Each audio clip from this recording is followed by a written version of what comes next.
사랑하는 여러분, 복음서를 읽다 보면 예수님께서 놀라셨다고 언급되는 장면은 거의 나오지 않습니다. 예수님은 사람들의 반응에 흔들리시는 분이 아니시기 때문입니다. 그런데 오늘 본문에는 아주 중요한 한 장면이 등장하는데 예수께서 한 사람의 믿음을 보시고 놀라셨다라는 말씀이에요. 우리는 흔히 믿음이 크다, 믿음이 작다라고 우리 나름대로 그렇게 표현하고 판단하고 기준을 잡기도 합니다. 하지만 이 본문은 믿음을 평가하던 우리 시선을 잠시 멈추게 합니다. 그리고 그 질문의 방향을 바꾸게 합니다. 사람이 보기에 어떤 믿음인가가 아니라 예수님이 보시기에, 하나님이 보시기에 어떤 믿음인가라는 것이죠. 사람이 보기에 좋은 행실을 가진 사람이라도 하나님 보시기에는 아직 부족한 사람일 수도 있습니다. 그러나 사람이 보기에는 나쁜 사람이라도 하나님 보시기에는 가능성이 있는 그런 사람으로 보시기도 한다는 거죠. 여기는 더 놀라운 사실이 있습니다. 예수님을 놀라게 한 사람은 제자도 아니었고 종교 지도자들도 아니었습니다. 그는 이방인이었고 로마 군대의 백부장이었습니다. 그리고 이 본문은 신앙의 위대한 영웅을 자랑하는 그런 이야기는 절대 아닙니다. 또 우리에게 더 대단한 믿음을 너희도 가져라는 그런 부담을 지어주는 어떤 말씀도 아닙니다. 오히려 이 장면은 예수님께서 어떤 믿음을 귀하게 여기시는지, 그리고 그 믿음이 어디에서 시작되는지를 우리에게 분명하게 보여줍니다. 오늘 우리가 집중하려는 대상은 백부장이 아닙니다. 그의 믿음을 통하여 우리 예수님이 어떤 분이신지를 우리는 더 분명히 바라보고자 합니다. 누가복음 7장 2절에서 3절 우리 다시 한번 읽어보겠습니다. 어떤 백부장의 사랑한 종이 병들어 죽게 되었더니 예수의 소문을 듣고 유대인의 장로 몇 사람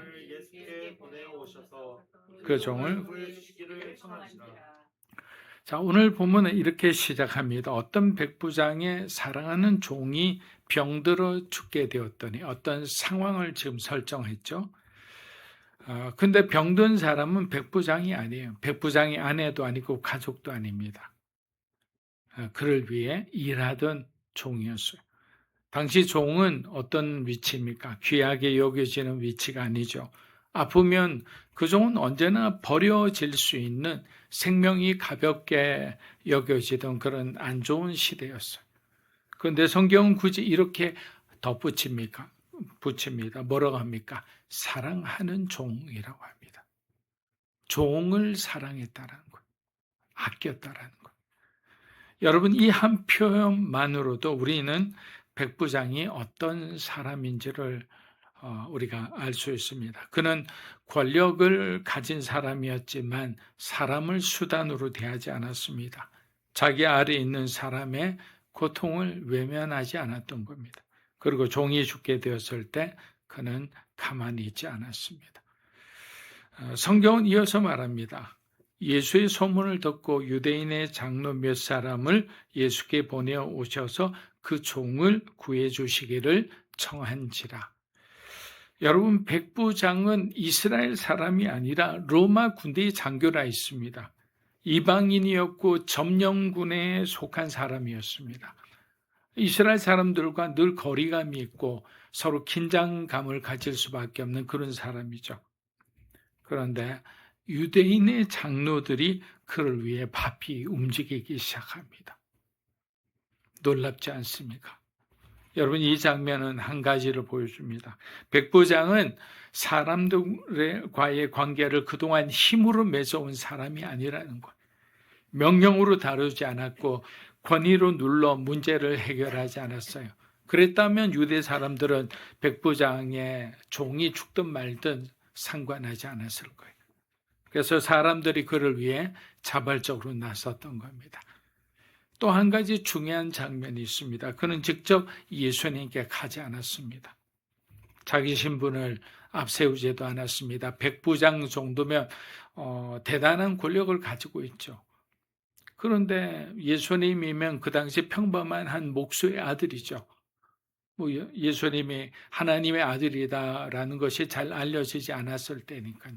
그러면 나사렛 출신의 그 놀라운 기적을 행하는 그 목수를 나에게 우리 집으로 데려오라라고 말을 할 수도 있었는데 그렇게 하지 않았어요.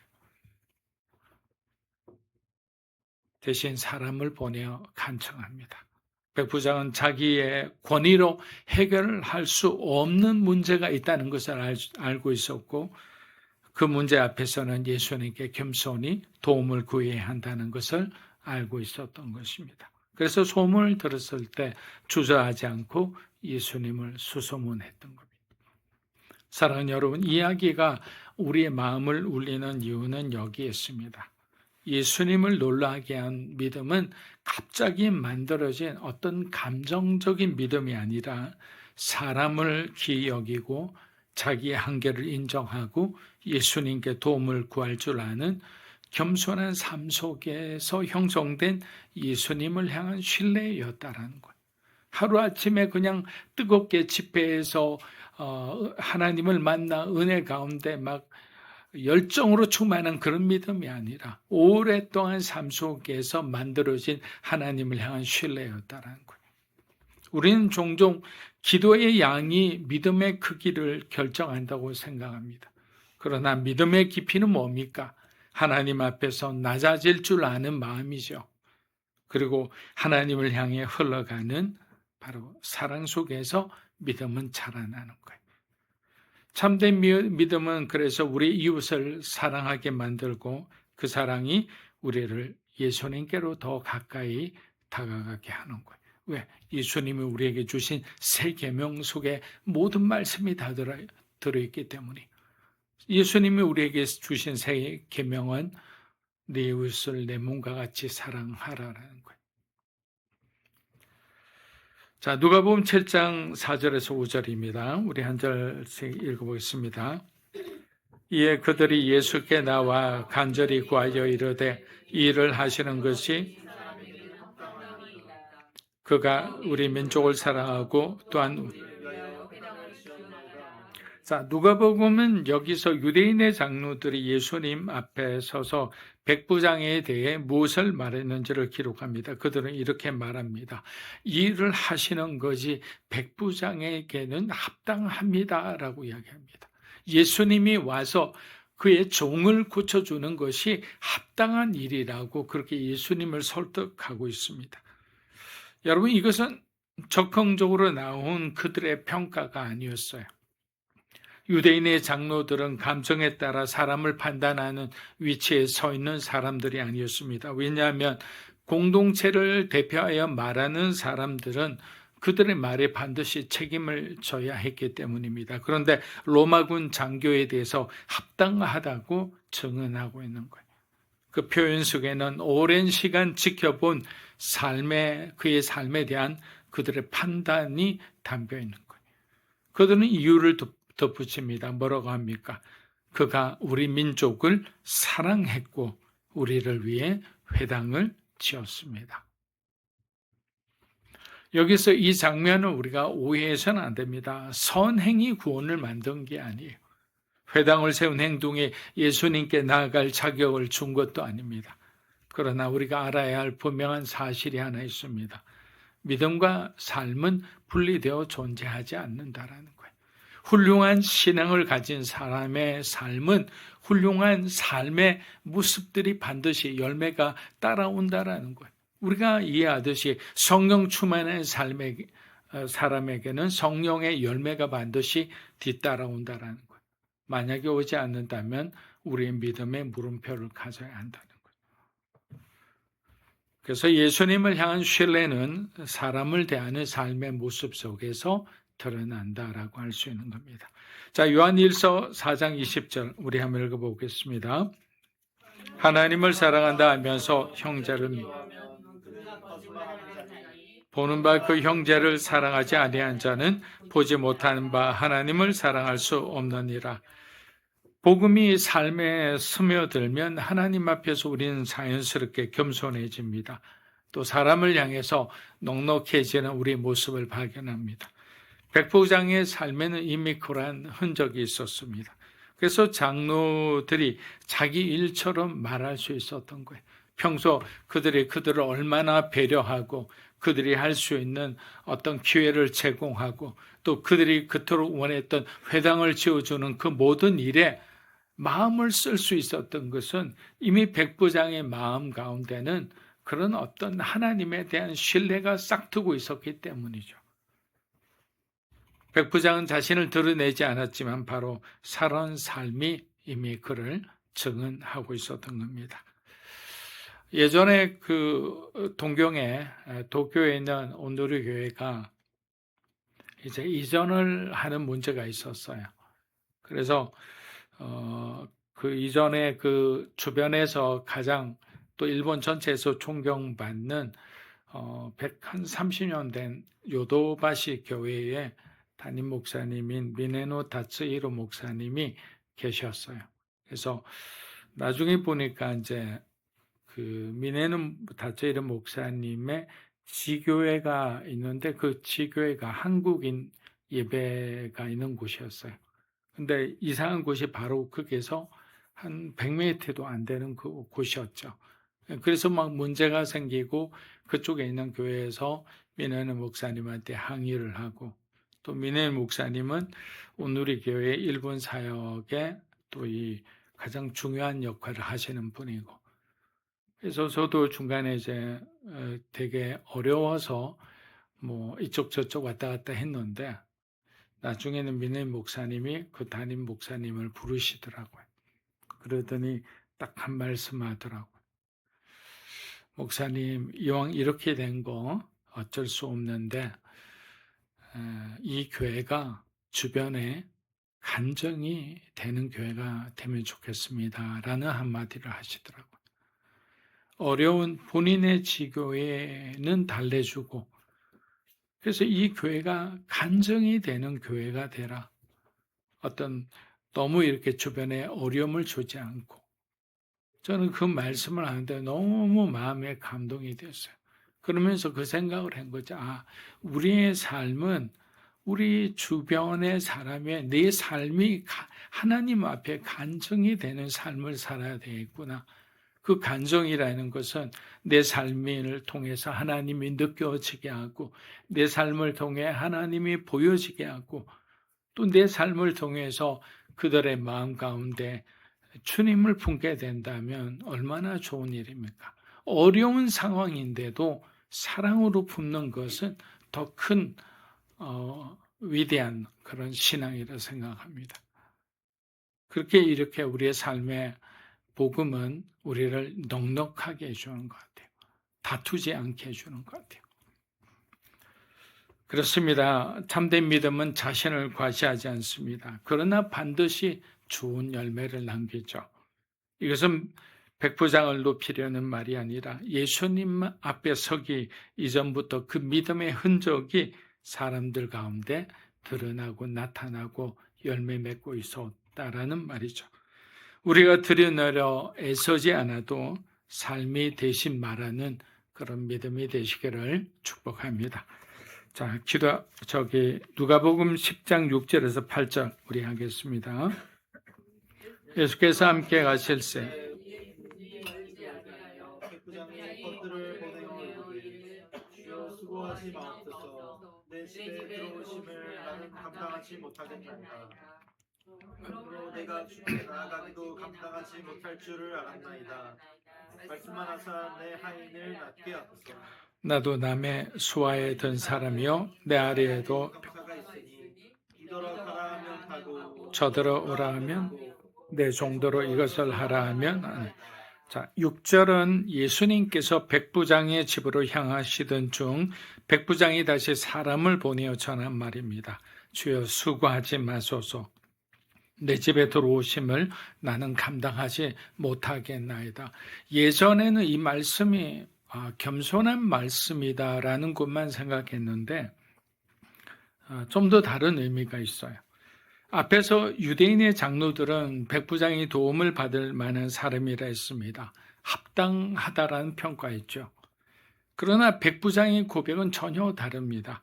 예수님 앞에서 자격이 없음을 주장합니다. 이는 누가복음 전체에서 반복해서 나타나는 흐름과 맞닿아 있는데요. 사람이 보는 가치와 하나님 앞에서 드러나는 모습이 다르게 평가받는 장면들이에요. 누가복음 5장에서 사람들에게 외면받던 세리가 예수님의 부르심을 받는 장면이 있습니다. 사람들은 그들을 차별하고 그를 버렸지만 예수님은 그들을 그 사람을 품는 것을 봅니다. 유대 사회에서는 부적합한 사람이었지만 예수님 앞에서는 부르심의 대상이 되는 거예요. 또 누가복음 18장에서는 성전에서 기도하던 바리새인은 의로워 보였습니다. 그래서 많은 사람들은 바리새인이 지나가면 인사를 하고 그리고 그에게서 기도를 받고 그러려고 막 주변에 사람들이 이렇게 많이 모이게 됩니다. 바리새인들은 그것을 너무너무 좋아하는 거예요. 사람들이 자기를 좋아하고 자기를 높이는 그 장면 때문에 또 이렇게 시간이 나면 그런 데를 광장을 돌아다니는 거예요. 사람들이 있는 데를 돌아다니는 거예요. 성경에도 그렇게 적혀 있습니다. 그런데 가슴을 치며 죄인임을 인정하던 세리가 오히려 의롭다 하심을 받으며 돌아갑니다. 하나님, 제가 죄인입니다. 자기가 세리가 될 수밖에 없는 운명 가운데 그 유대 민족의 미움을 혼자 다 받으면서 그렇게 살아가고 있었는데 하나님 앞에서는 그가 죄인이라는 것을 고백할 때 하나님은 그의 기도를 들어주신 거예요. 누가는 이런 대비를 통해 믿음의 기준이 인간의 평가가 아니라 하나님 앞에서 보여지는 태도가 더 중요함을 이야기하고 있는 것입니다. 오늘 본문도 같은 흐름입니다. 사람들은 백부장을 두고 합당하다라고 말합니다. 그러나 백부장은 주님 앞에서 도저히 감당하지 못한다고 고백합니다. 그리고 이어지는 그의 고백이 바로 믿음의 핵심을 드러냅니다. 말씀만 하사 내 하인을 낫게 하소서. 여러분, 이 고백은 단순한 기대가 아니고 예수님의 말씀 자체가 능력이라는 것을 받아들인 인식인 거예요.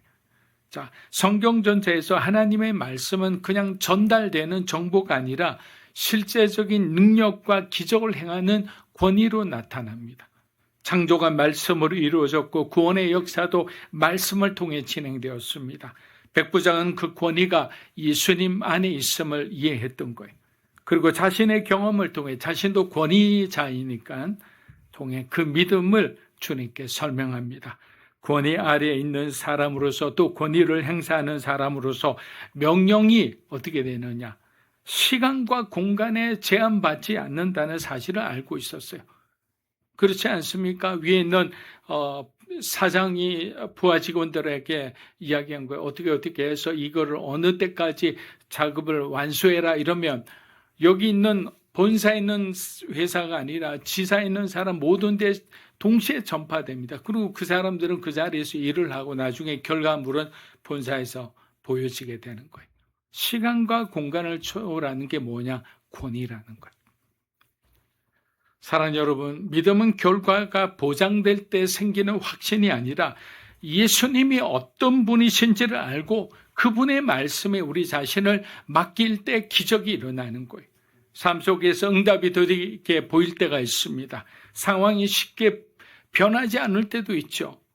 그때 믿음은 우리의 지금 상황과 조건을 붙드는 것이 아니라 하나님의 말씀에 권위를 붙드는 거예요.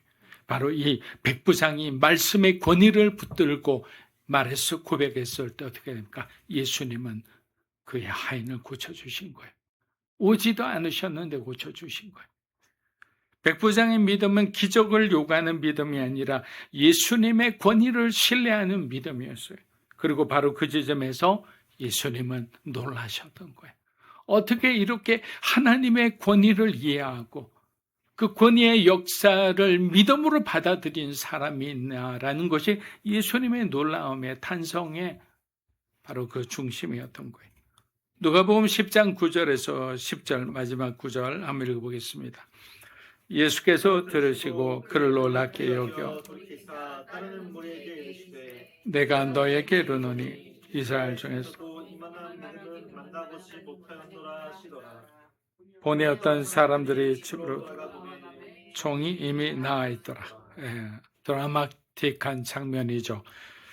예수님께서 이 말을 들으시고 놀랍게 여기셨습니다. 그리고 무리를 향해 선언합니다. 이스라엘 중에서도 이만한 믿음을 내가 만나보지 못했다. 이 말씀은 단순한 칭찬이 아니죠. 믿음의 본질을 드러내는 선언이기도 합니다.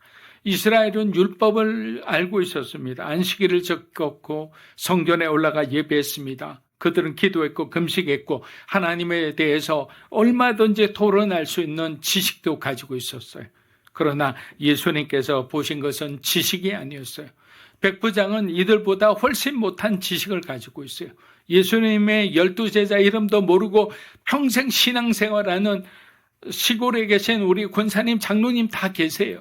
지식이 우리의 믿음을 대변하는 것은 아닙니다. 그러나 예수님께서는 자신을 맡기는 신뢰를 보셨고 주님의 권위를 붙드는 그의 마음의 중심을 보셨던 거예요. 백부장은 언약 백성으로 태어난 사람도 아니고 신학 교육을 받은 사람도 아니었습니다. 그렇다고 해서 믿음을 가질 수 없는 사람이었던 것은 아니에요. 백부장은 한 가지를 분명히 알았습니다. 예수님은 말씀하시면 반드시 이루시는 분이시다. 왜? 그동안 그렇게 살아오셨기 때문에. 그리고 자신은 그 말씀에 자신을 맡겨야 하는 존재에 불과하다는 사실 또한 그는 깨달았던 것입니다. 사랑하는 여러분, 믿음은 많이 아는 데서 시작되지 않습니다. 우리가 누구를 신뢰하는 데서 시작되는 거예요. 여기에서 우리는 잠시 멈춰 서야 합니다. 복음을 안다는 것과 복음을 신뢰하는 것은 같은 말이 아니라는 것. 성경을 이해하는 것과 그 말씀에 삶을 맡기는 것은 다른 차원의 문제라는 것입니다. 우리는 설명할 수 있어요. 교리를 잘 정리할 수 있습니다. 신앙의 언어를 얼마든지 포장할 수 있습니다. 그러나 주님께서 찾으시는 믿음은 지식을 넘어 우리 자신을 하나님께 맡기는 믿음인 거예요. 주님께 내던져야 되는 거예요. 그런데 우리는 지식을 말하고 있어요. 우리는 신앙의 간증을 말하고 있습니다. 내 상황이 아니라 주님의 권위를 기준으로 살아가는 믿음. 내 판단이 아니라 하나님의 말씀을 최종 기준으로 삼는 믿음. 결과가 보이지 않아도 그리스도를 끝까지 신뢰하는 믿음. 이것이 참된 믿음이라는 거예요. 하지만 이 믿음은 결코 편안한 환경에서 자라지 않습니다. 강한 의지로 만들어지는 것도 아닙니다. 이 믿음은 어디에서 자랍니까? 십자가 앞에서만 자라나는 거예요.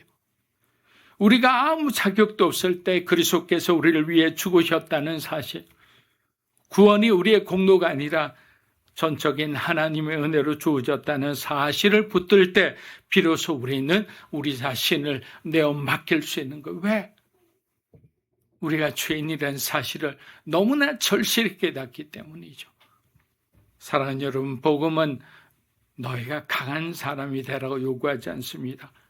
뭐라고 얘기합니까? 그리스도를 신뢰하는 사람이 되라고 하는 거예요. 그렇게 오늘 우리의 신앙이 지식을 쌓는 자리에 머물지 않고 삶을 맡기는 자리로 나아가기를 축복합니다.